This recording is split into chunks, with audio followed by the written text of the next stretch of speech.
Hey guys, Jonathan at Nova again, here at the Heavy Equipment Show at the Kubota booth in Moncton.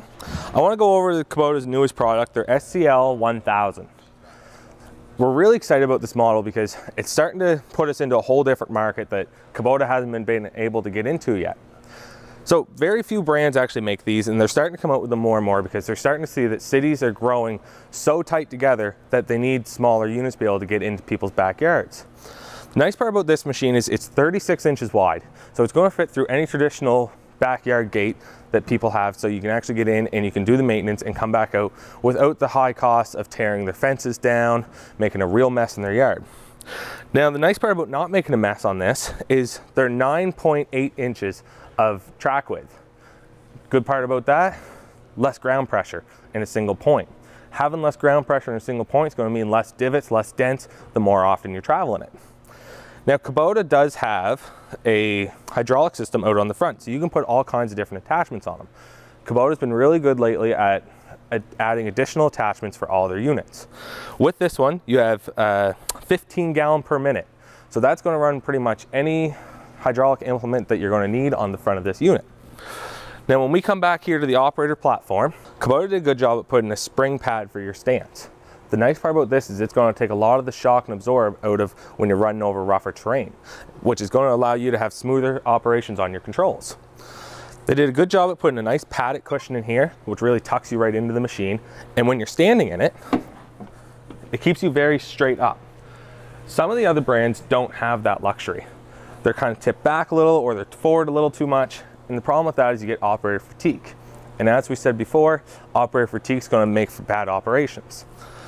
Now, as for the actual operating side of this machine, they made it very simple. This joystick over here is just going to run your tracks. It's going to be the exact same as the skid steers, forwards, backwards, side, and side. And this one over here is going to be the same as skid steer as well. It's going to run your loader arms and your bucket.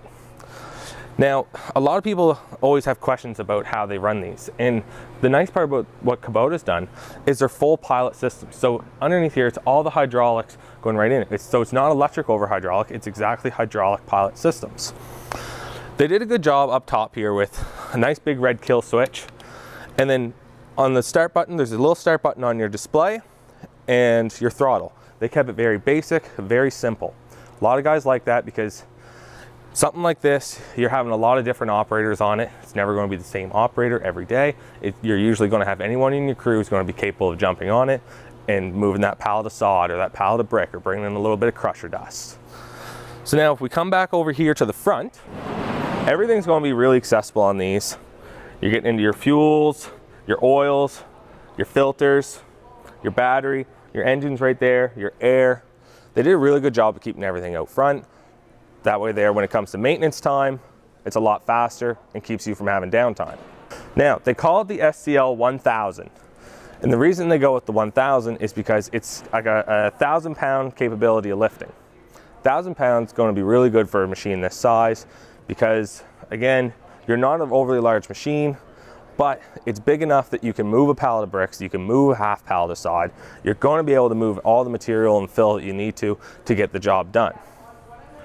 So that's kind of the little briefing on the SCL1000. We'll do another video on it someday out in the field once we get a few of them out there and some operators get running them, and we'll get some really good feedback out of those guys. But for now, if you got any questions, give us a call.